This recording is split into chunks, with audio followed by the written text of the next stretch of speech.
And now, stay tuned for the program that is rated tops in popularity for a longer period of time than any other West Coast program in radio history. The Signal Oil program, The Whistler.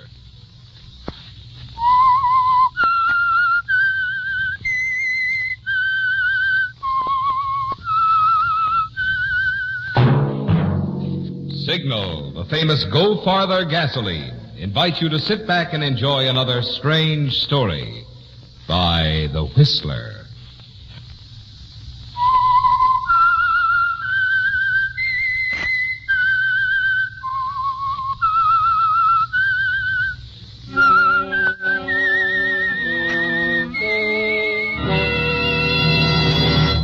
I am the Whistler, and I know many things, for I walk by night. I know many strange tales hidden in the hearts of men and women who have stepped into the shadows. Yes, I know the nameless terrors of which they dare not speak. And now for the Signal Oil Company, the Whistler's strange story, that Hemsley affair.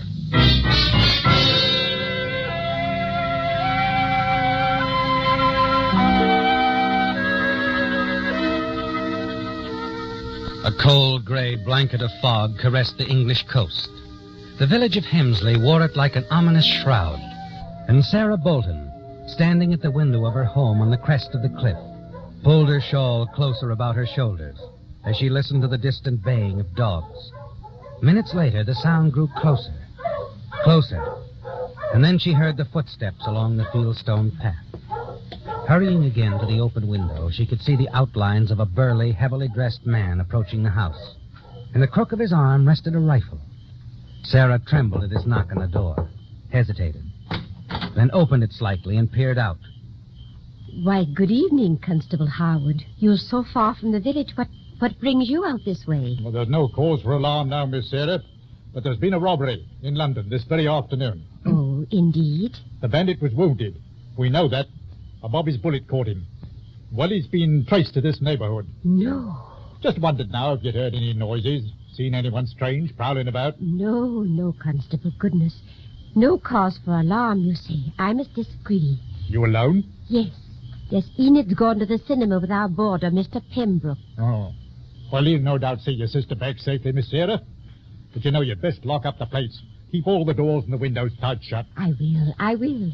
And stay indoors until your sister and Mr. Pembroke return. Oh, believe me, Constable, I won't stir out of this house. Mercy, no.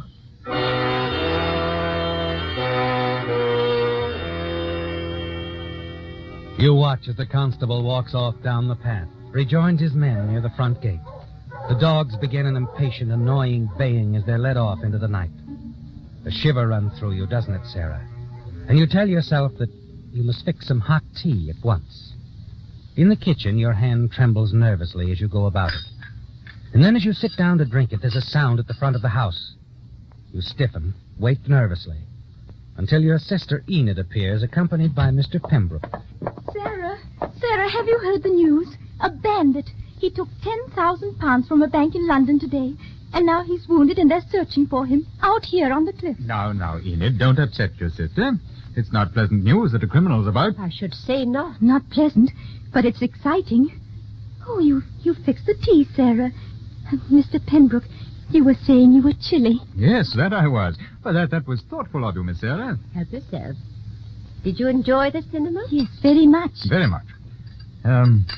You hear any sounds about the place, Miss Sarah? Anything unusual? Nothing at all. Oh, dear, now who could that be? I'll get it, Enid. Yes?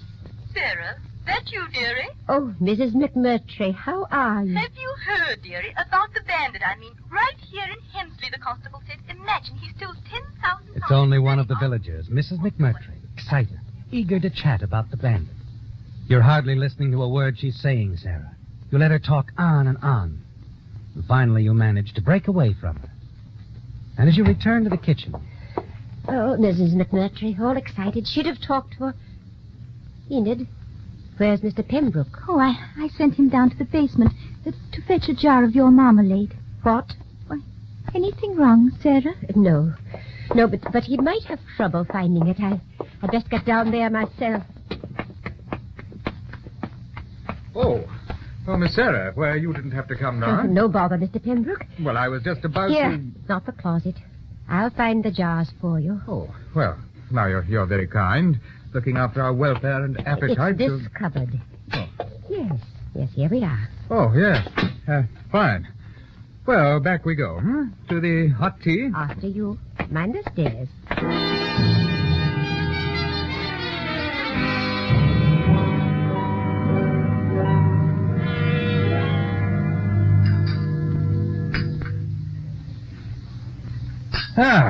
Well, Miss Sarah's marmalade, crumpets, and tea. Now, what could be more perfect? I say, now supposing we found that bandit. Just we three. 10,000 pounds would be nice now, wouldn't it? Oh, you'd have to turn it in, Mr. Pembroke. It's stolen. Oh, I'm just supposing, Miss Enid. He's talking, Enid, that's all. And supposing. Certainly, that's all. Oh, but how nice. 10,000 pounds. That's almost worth the chance the poor chap took. It wasn't. It was wicked. I hope they catch him. Don't listen to him, Enid. He's saying it all for your benefit. Well, I'm saying it for all our benefits. I've got it all figured out. Yes. A shallow grave, Miss Sarah. Plenty of quicklime and whoosh, no trace of the blighter. Quicklime? Does it do that? Oh, beautifully, my dears. So I've been told. Sarah, make him stop. But wouldn't it take a great deal? Oh, no more than I suggested you ordered to fix that garden bed, Miss Sarah. But then we haven't found the carcass now, have we? Or the 10,000 pounds. I'm going to bed. You two are talking dreadfully. Mr. Pembroke's just in a talkative mood. Quite. But only talking, Miss Enid. Please forgive me. Oh, speaking of quicklime in the garden, Mr. Pembroke, you did promise me that you'd... Yes, I did. That I'd fix it beautifully, but not without the material, Miss Sarah. You'd better get it tomorrow, right? Yes. Yes, I'm going into the village in the morning. I'll speak to the storekeeper about it. Perfect. And your garden will be even more so. Now, in spite of all dreadful warnings, I've simply got to have my evening stroll. I'll not go far, ladies. Not far at all. Good night.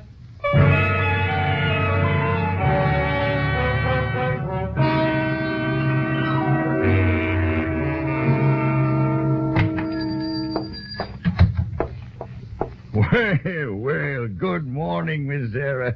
What brings you to store today, We slip up on your order? No, Mr. Hardy was quite correct, thank you. I've come for some quicklime. Oh? Our boarder, Mr. Pembroke, suggested it. He's going to be kind enough to renovate the garden soil. Oh, yes, it's excellent for that purpose. Would you like a full bag? I think that would do it nicely, Mr. Hodges. We'll deliver it out this afternoon, Miss Sarah. That's fine. Good day. Good day to you, Miss Sarah.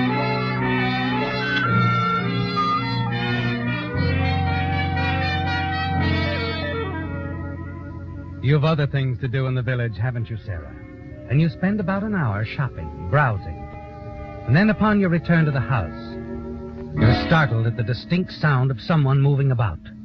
Downstairs, you hurry quickly to the basement door and stare down in surprise at Mr. Pembroke. What are you doing, Mr. Pembroke? Isn't this rather an odd hour for you to be home? Yes, Miss Sarah. Come down, won't you? I think you'll agree to an odd circumstance. Yes. My curiosity has simply had the best of me all day. Here, you see? What are they? Cufflinks. I found them last night near the basement door when I returned from my walk. Cufflinks? I don't understand. Oh, don't you? Don't you really, Miss Sarah? Well, here now. Look at the initials. C.L. I'm sure they mean nothing. C.L. Chester Loomis, Miss Sarah. The name of the bandit.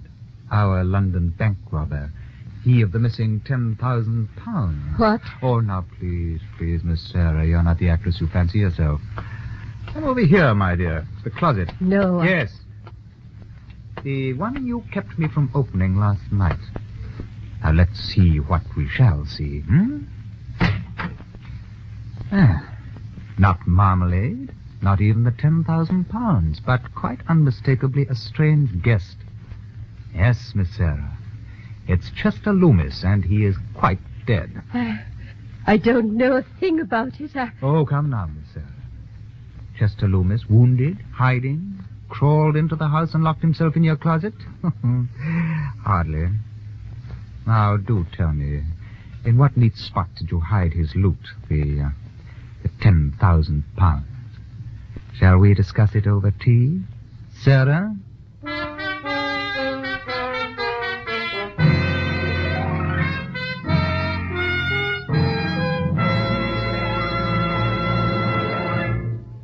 Now that vacations are over and school days are here again, most of us are settling down to some serious thinking about economy. And economy, that's where Signal, the famous Go Farther gasoline, shines.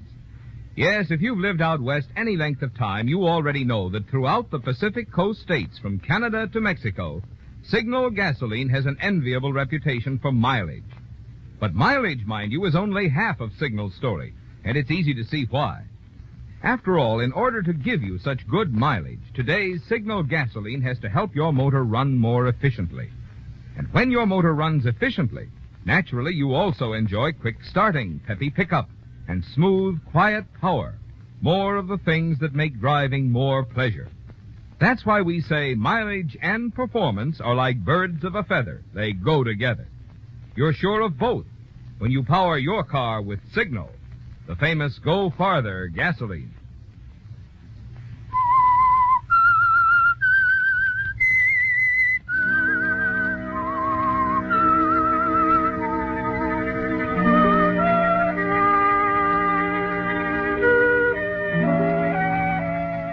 Well, Sarah, your secret is out in the open, isn't it? At least as far as Mr. Pembroke knowing. And upstairs in the kitchen, you face him across the table. Watch as he sips the tea you made at his insistence. Wonder what he's going to do. Puzzle at the strange smile that moves across his face as he seems to enjoy both the tea and your discomfort. It's all right, Sarah. It's perfectly all right. Clever of you, you know. What do you intend to do about the matter, Mr. Pembroke? Oh, now, don't lose your warmth, my dear girl, your friendly consideration of me. Oh, no, indeed. No, it's a simple matter. We're partners now, that's all. Partners? Mm-hmm. We share the secret of Chester Loomis' demise. And, of course, the 10,000 pounds. You will tell me where you put it now, won't you? I can scarcely do otherwise. That's correct. Now tell me, how did it come about? Did he just wander in, or did you go out and corral him, Sarah? Last night early, I heard a sound at the basement door. I investigated. It was Loomis, almost done in. You? You finished him off? No, it wasn't necessary. He'd scarcely made it down the basement stairs when he collapsed. I saw the money in a small black bag. Ah. I took it and shoved his body into the closet. Shortly afterwards, before I had time to think, the constable happened by. A stout girl, and you didn't give him a sign? No, I did not. Ah, noble partner. Well, now I'll let you into a little secret, Sarah. Why do you suppose poor Chester Loomis picked this particular house? I'm sure I don't know that. No, but I do, my dear. He was no doubt looking for me. Yes, me. His old partner. What? Yes, it's your day for surprises, isn't it, Sarah? Oh, yes. Loomis and I used to cook up many a delightful doings together. I've often wondered about you, Mr. Pembroke. But as long as I paid my keep... Yes, I'm afraid that was as far as my concern went. Well, that's a good thing for both of us, my dear. We'll do nobly together. Beautifully. But there's work to be done. Some digging. I haven't the quicklime. It will be along this afternoon. That's fine. Fine. I'll go down to the basement and start the preparations, my dear. First, the shallow grave. Odd, I wasn't just supposing last night, after all.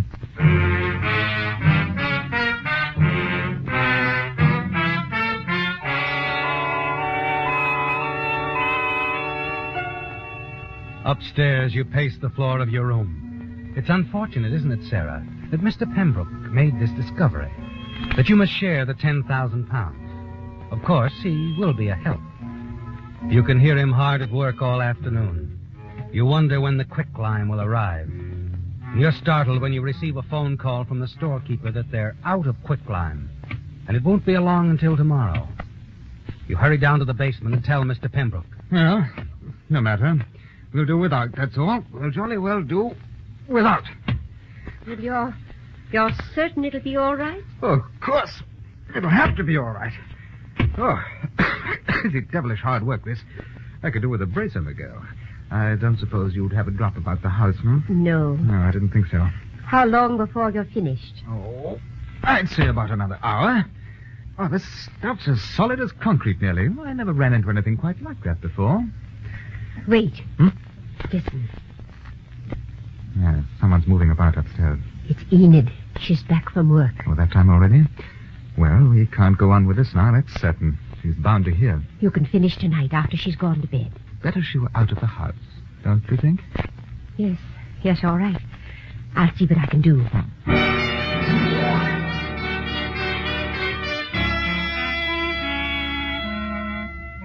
It's a simple matter, isn't it, Sarah, to arrange for Enid to be out of the house that night. Dinner over, you ask her to take some sewing work you've been doing for Mrs. McMurtry to her house at the other end of the village. Then when Enid's gone, you hurry upstairs to Mr. Pembroke's room.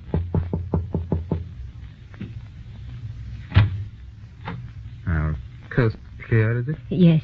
You'd better get to work. Yes, in a minute. Come in, Sarah. Well? You know, I've been thinking about that money. The £10,000. You'll get your share. As soon as the job's done. Half. That's what we agreed on, hmm? Yes, half. Good. I'll be wanting it tonight. Oh? Yes, that's right. Not that I don't trust you, you understand. It's just that I've been thinking about it, as I said. Rather turning it over in my mind. I've been thinking it'd be rather a smart move for your Mr. Pembroke to do a bit of traveling, and the sooner the better. Why? Oh, well, I'm the restless type, you might say, and besides, the police are still looking for old Loomis, you know. So they've traced him to the village here, and that's where the trail ends. Now, they'll have to start wondering about that. Start checking up on some of his old pals. So I planned on driving up to London tonight, as soon as we split the swag. Any objections? No, none at all. As I said, you'll get your share as soon as the work's finished. Yes, I will. Right. Well, I'd better hop to it now, hmm?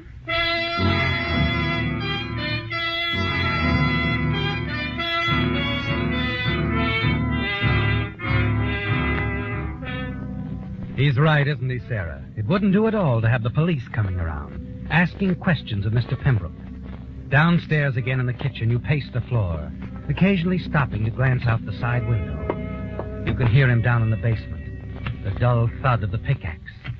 The minutes drag by, and finally you step to the cupboard, take down a bottle, and pour a drink. Your hand is trembling as you take it downstairs to Mr. Pembroke.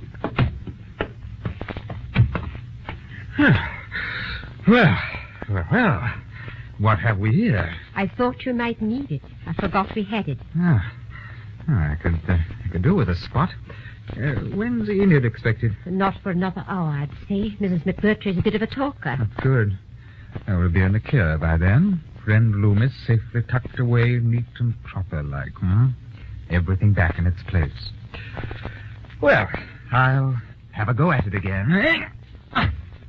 You move slowly, circle around Mr. Pembroke, never taking your eyes off him for a moment as he bends to his work. Finally, your hand comes to rest on the hammer lying on top of an old trunk. And then you're standing directly behind him as he straightens up and stops to mop his brow.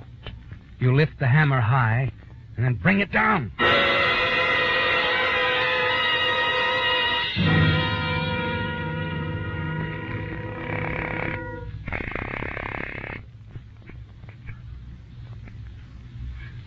Yes? This is Sarah, Mrs. McMurtry. May I speak with Enid, please? Of course, dearie. Just a moment. It's for you, Enid, my dear. Yes, Sarah? Enid, Mr. Pembroke's just received a phone call. He's leaving in a few moments for London on business. Oh? Well, I was just thinking I'd drive up with him. I haven't been to London in some time. Yes, of course, Sarah. It would be nice for you. I might do a bit of shopping tomorrow and then come back on the evening train. Do go, Sarah. All right. I just wanted to be sure you wouldn't mind. No, of course not. Run along. I'll be home in a bit. Well, Mr. Pembroke's bringing his car round now. We'll be leaving in a few moments. Have a nice time, dear. I will, Enid. See you tomorrow night.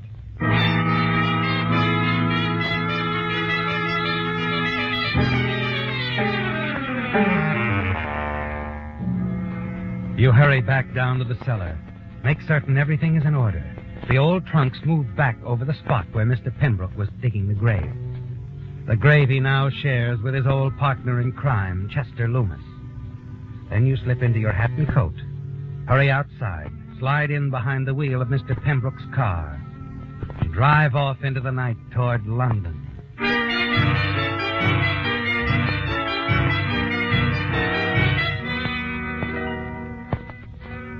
It's almost midnight when you arrive in London. Abandon Mr. Pembroke's car on a quiet side street. Take a cab and drive across town to a fashionable hotel, where you spend a comfortable night. The next day in London is just as you dreamed it would be. The smart shops, the expensive restaurants, the matinee at the Regent Theater. You plan to do it all again, Sarah, many times. And that night, after an exciting day, you board the evening train for Hemsley. It's almost 10:30 when you arrive. And as you approach the house, you're rather startled to see that all the lights are on. Sensing that something is wrong, you hurry up the front steps. Sarah! Oh, Sarah, it's you. What? Sarah! Why, Enid, what is all this? Oh, dear. You don't know what we've been through. We thought you were dead. Dead? Good evening, Miss Sarah. Why, Constable, what in the world are you doing here? Well, it's about your boarder, Mr. Pembroke. Only he isn't Mr. Pembroke at all. Mr. Pembroke isn't Mr... Oh, now what are you talking about, dear? Perhaps I'd better explain. I wish someone would. You see, we got word from the police in London about Mr. Pembroke. Seems he's really a chap named Brooks. Harry Brooks. Gentle Harry, they call him. Gentle Harry? A murderer, Sarah. They say he's killed 3 women already. What? That's right, Miss Sarah. You see, we got wind of this Harry Brooks several months ago. Scotland Yard asked us to be on the lookout for him. Told us to warn all shopkeepers. Asked them to report all purchases of quicklime made by women. What's that? Usually operates in the same manner. Somehow he gets to be quite chummy with a lady. Then gets her to buy quicklime for the garden, he always says. Next thing you know, the lady disappears. Quicklime. Now, wait a moment. He asked me to... That's right. And when you ordered it, the storekeeper told us about it right away. Stalled on the delivery. We immediately sent a description of Mr. Pembroke to Scotland Yard. And the answer came back this afternoon. The description of Mr. Pembroke fits gentle Harry Brooks to a T. Oh, how horrible. Then when I came here to warn you, Miss Enid told me you'd gone motoring with Mr. Pembroke. Well, that fit the pattern, you see. All the other ladies went on trips with Mr. Pembroke, too. Only as it turned out, they hadn't gone at all. Oh, I see. When did you see Mr. Pembroke last? Why, when we arrived in London last night. I'll better put in a call to the yard right away. Tell him to keep an eye out for Pembroke up there. That'll be the end of it as far as we're concerned. Unless he decides to come back. I don't think so, Enid. Oh? No, you know, Constable, he acted rather strangely last evening. Seemed nervous, jittery.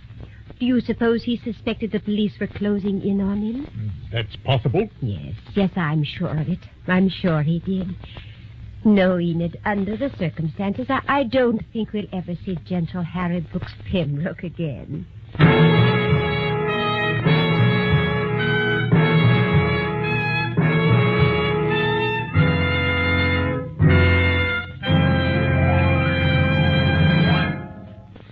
You probably think boiling water is hot. Actually, it's 212 degrees, practically cool as a cucumber, compared with the 2,700-degree temperatures that exist in certain parts of your car's engine. That's heat enough to make ordinary motor oils break down chemically and form harmful varnish that clogs up important engine parts, causing your car to lose pep and power and eat up gasoline and oil. That's why Signal Oil Company brought out Signal Premium Compounded Motor Oil, an extra-duty lubricant scientifically engineered to protect your car against varnish troubles. And Signal Premium does this important job in not just one way, but 2 ways. First, Signal Premium can't break down and form varnish, even under extreme heat. And secondly, Signal Premium actually dissolves out harmful varnish that other motor oils may already have deposited. That's why a change to Signal Premium motor oil is today's best way to keep your car's performance up and repair bills down.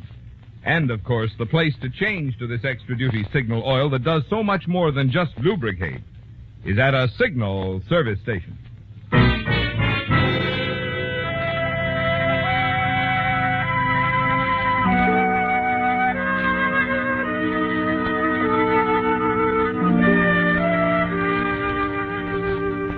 It's all over now, isn't it, Sarah? And you're certain you're in the clear. The police will be looking for Mr. Pembroke in London, where you told the constable you saw him last. Yes. And they'll never know he's buried in the cellar of your house here in Hemsley. Buried along with Bandit Loomis in the grave he dug. Now your secret is safe. And the money you took from Loomis, the £10,000 stolen from the bank, it's all yours. After the constable has completed his call to London, he joins you and your sister Enid as you walk into the kitchen. And then suddenly a sound reaches your ears. You stop dead in your tracks. Why, what's that? Why, what's the matter, Sarah? That noise. It's coming from the cellar. Eh? Oh, almost forgot about the boys. The boy. What do you mean? Well, you see, Miss Sarah, this Pembroke chap, he always disposed of his victims in the same manner, and always in the cellar. Now, when we thought he'd killed you... That's the first place the constable thought to look. I know you. That's right. I've had some of my boys digging up your cellar. I hope you don't mind, Miss Sarah. I'll tell them to... Oh, Stanner was just coming downstairs to tell you to quit. We found Miss Bolton safe and sound. Oh, what's the matter? Oh, I'm thinking you'd better come down to the cellar, Constable. We just found the body of that Loomis chap. Loomis? Yes, and Pembroke, too. Both of them? That's right, sir, in the same grave. What does it mean, eh? I'm afraid there's only one person who can answer that. How about it, Miss Sarah?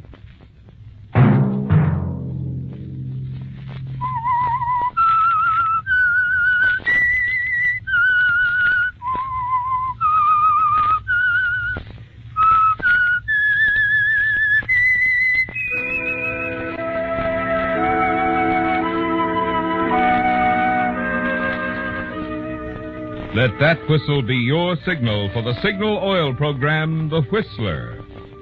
Signal Oil Company has asked me to remind you, you get so much more pleasure out of driving when you drive at sensible speeds, obey traffic regulations, and don't take chances. That moment you try to save might be your last.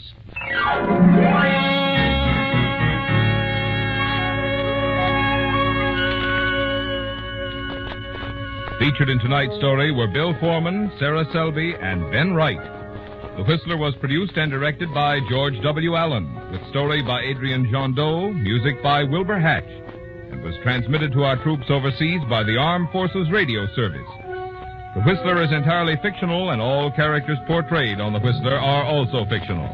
Any similarity of names or resemblance to persons living or dead is purely coincidental. Remember, at the same time next Sunday, another strange tale by The Whistler. This is Marvin Miller speaking for the Signal Oil Company. This is CBS, the Columbia Broadcasting System.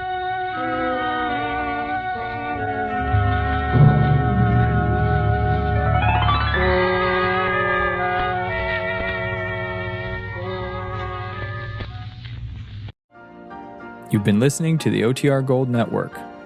Find more classic radio at otrgold.com.